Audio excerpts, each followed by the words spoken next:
Hello dear friends, myself Sudarshan Patil.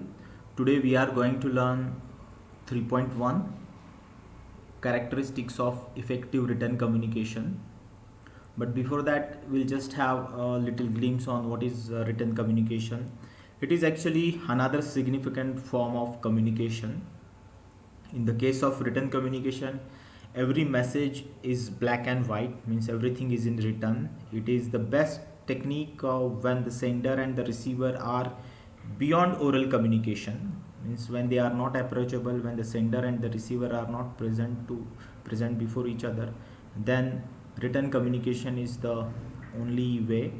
Written communication covers subject matters like memos, letters, reports, notices, resolutions, email, even SMS, affidavits. The effective written communication requires careful thinking and planning. It is necessary to consider the reader's convenience and level of understanding. Without understanding the capacity, intellectual capacity of the receiver, the sender, means a writer cannot draft a proper message. The personality of a writer is reflected through writing. The good writing skills can influence the reader. There is a famous saying, as you know, that reading makes a full man, conference a ready man, a writing an exact man. Means if you read, if you having a habit of reading, you will become full man, means a complete man. You will have a good knowledge of everything. Conference a ready man means if you started speaking, public speaking, if you started delivering the speeches or started speaking in the meeting, then you will become a ready man, ready to accept the challenges. You will automatically, your uh, skill of presentation will be developed. Then and last, writing an exact man. When you write, it becomes perfect.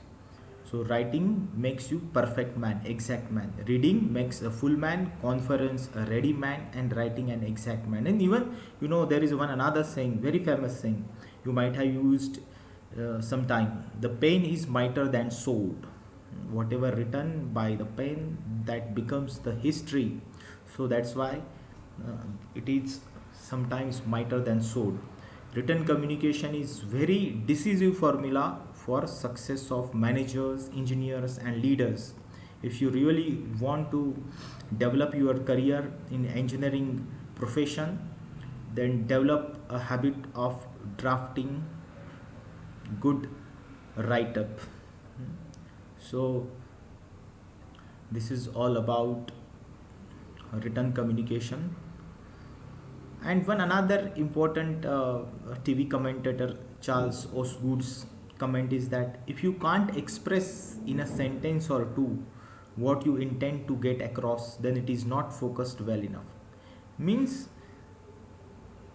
try to brief your idea in minimum sentences. If your two or three sentences are failed to get understandable meaning to your reader, then your communication, your written communication has been failed.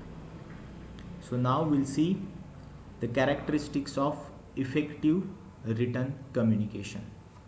First characteristic, the language used is simple, easy to read and understand. The language must be simple in written communication, and it is easy to understand, easy to read. There should not be any complex words, unnecessary technical jargons, unnecessary difficult words. There must be proper grammar and sentence construction. Grammar is the skeleton of the language. So one has to follow all grammatical rules, all avoid all kind of spelling mistakes.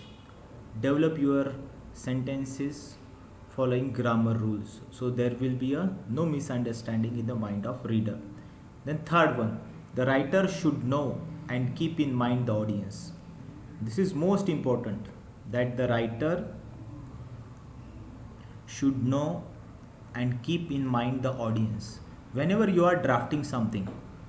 For an example, if you are drafting a complaint letter, then you have to think about to whom you are sending this letter. So you have to think about your reader, whether he will understand your complaint, whether he will respond your complaint. Accordingly, when you think about the reader, then only your message, your write up will be understandable to the reader. Next, clearness and integrity of message to be conveyed. Clearness, there should not be any ambiguity. There should be ambiguity means complexness, ambiguity.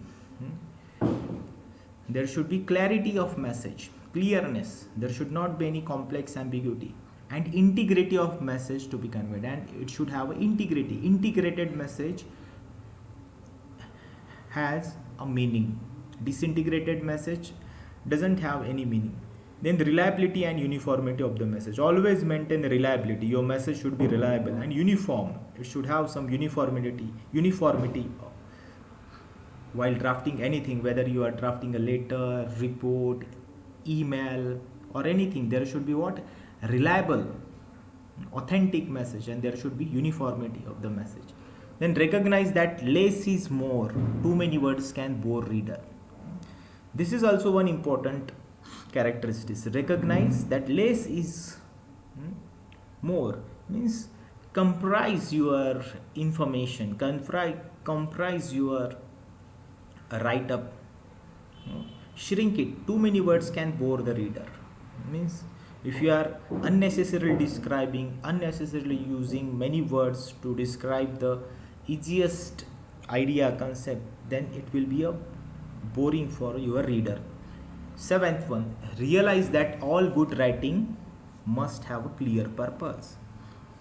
Whatever we do, we are actually, you know that whatever we do in our day-to-day life, routine life, that those particular activities having a purpose. So when you are writing something, always keep the purpose in your mind. Always keep the objective in your mind. Why you are writing this letter? What is the purpose of it? What is the objective of this letter? What is the objective of the email? So if your purpose, if the objective is clear, then automatically your write up will lead to better understanding. Then use descriptive words to bring writing to life. Many times you need to add some descriptive words to bring writing to life. Means when your reader is reading your write up, he should feel that yes, this write up, this letter has put the actual picture of that incident, actual picture of that happening. So when you use descriptive words, the picture can be created in the mind of your receiver. So these are the 8 important characteristics of any effective written communication. We will just have a glimpse of it again. I will read it for you. The language must be simple, easy to read and understandable. There must be proper grammar and sentence construction, means follow all grammar rules. The writer should know and keep in the mind the audience, means analyze your audience. You must know your audience. Clearness and integrity of the message to be conveyed. There should be clarity of the message. For example, for the clarity, we can take one example here. Yes, I am writing one sentence. I am shooting a tiger. Okay, this is one sentence. Clarity. I am shooting a tiger. Can you tell me what is the meaning of this? Of course, this sentence creates an ambiguity. I am shooting a tiger. Whether I am shooting a tiger with my digicam or a mobile, or I am shooting a tiger with gun. So this sentence is not clear. This sentence is incomplete. So to add a meaning And to avoid the ambiguity of the sentence, you have to write I am shooting a tiger with my digital camera. So this makes the sentence meaningful. Got it? So I'm keeping it for a while. I am shooting a tiger with my digital camera. So this sentence is a meaningful. Got it? Clearness and integrity of message to be conveyed. The next, reliability and uniformity of the message. One has to maintain reliability and uniformity. Always provide authentic, reliable information, and that should be in uniform format. Then recognize that less is more, means in a minimum words, accurate words, because too many words can bore the reader. As there is a one saying also, too many cooks spoils the food, means if there are many cooks in the kitchen, what will happen? They will spoil the dish. If there are 4 or 5 members, if there are 4 or 5 cooks and they are preparing and they are putting all their knowledge in one dish, what will happen? That dish will get spoiled. You will not eat that dish. In the same manner, that too many words can bore the reader. So next one, realize that all good writing must have a clear purpose. Purposefulness. Your written communication must have some purpose. If the purpose is clear in your mind, then your message, your written communication will be meaningful. It will bring some outcome. Next is use descriptive words to bring writing to life. Use such a descriptive words that the reader, your receiver, can create his own picture in his mind. See, you might have read many novels of the many famous writers, authors. When we read the books, we actually imagine that particular incident is happening before you. Why does it happen? Because that is the strength of those words.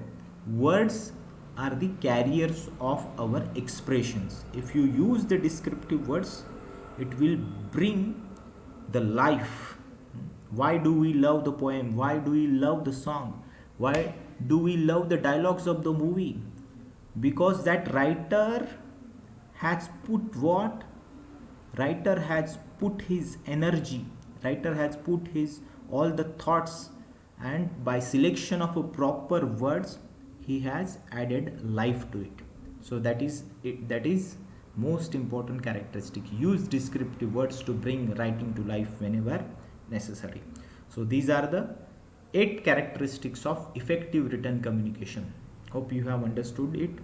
Now we'll see merits of written communication and demerits of written communication. First merit, it ensures transmission of information in uniform manner. Means a single letter you can send to many people through email, so there will not be any miscommunication.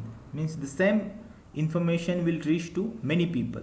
There will not be any breakdown of a message. Why?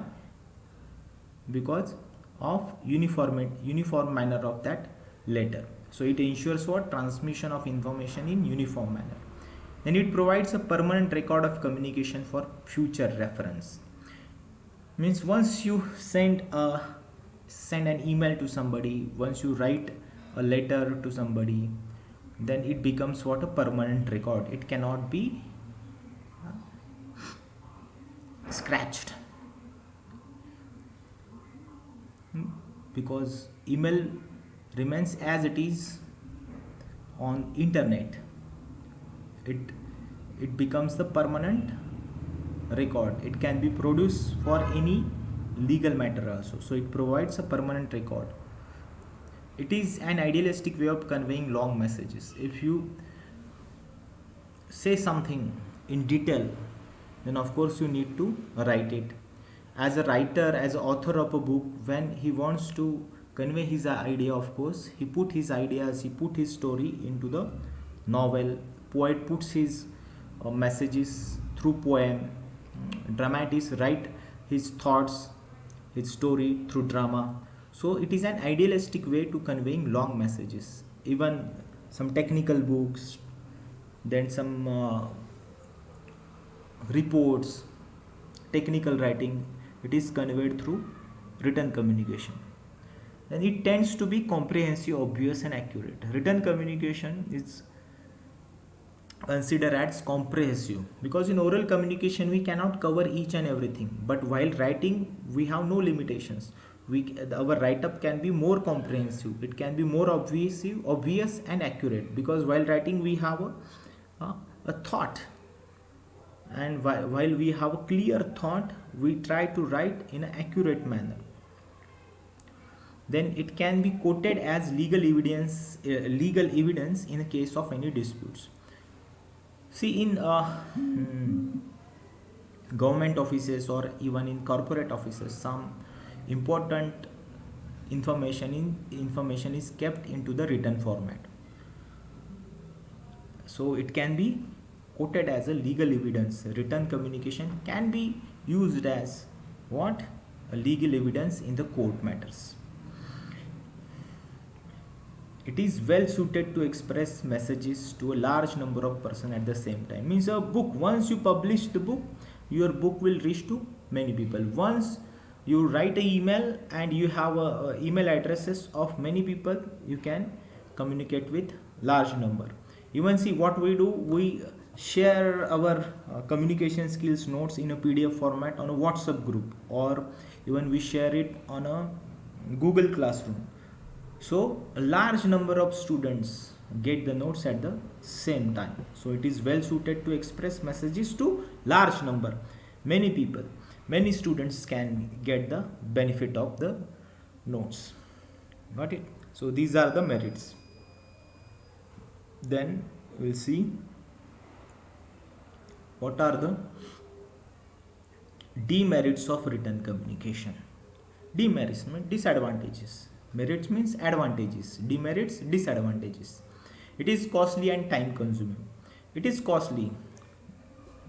Comparing with oral communication, it is costly, and even comparing with oral communication, it is time consuming. You need to write a lot. If you want to write an email, of course you require a email facility, you require a laptop or a mobile. So it is time consuming and costly also. It becomes difficult to maintain privacy about written communication. So privacy cannot be maintained. Once you send an email to somebody, he can show that email to somebody else. Once you send a SMS to somebody, he can show that SMS to anybody. So it is very difficult to maintain the privacy. It is rigid and doesn't provide any scope for making changes for any mistakes. If you have written a letter and if you have sent it to somebody, and afterwards you found that there are some mistakes, but once you have sent a letter to or email to somebody, it cannot be corrected. Means on the spot correction is not possible. So it is rigid, it is not flexible, it doesn't have any scope to make immediate changes in your mistake. The next one, it is very formal and lacks personal touch. Written communication is mostly in a formal way, you have to write. Lacks personal touch means while you are doing oral communication, the person is exactly before you, just excluding what we can say mobile communication. So while doing oral communication, there is a personal touch. You can understand the feeling of your reader, receiver. You can read their facial expressions, you can read their nodding of their head, you can watch their body language. But in written communication, all these things are not possible. You cannot add all this personal touch into the written communication. Of course you can use the words related with your topic, but the personal touch is not possible. If you want to convince somebody, then it is very easy to convince through oral communication when that person is exactly before you, but through written communication there are some limitations. The next is written communication is time consuming as the feedback is not immediate. This is also one demerit, important demerit, that if you write an email to somebody, then he will open it, then he will go through it. When he will get the time, then he will respond to you. So immediate feedback is not possible. When you need to take urgent decisions, at that time written communication is not suited, it is not suitable. Then the encoding and sending of message takes time. For writing you need to take a lot of effort. It requires effort, means putting your information into proper language, that is encoding. Sending of message even takes time. Then last one, too much paperwork burden is involved, means for written communication too much paperwork, lot of things you need to do, lot of write up you have to do. So these are what demerits of written communication.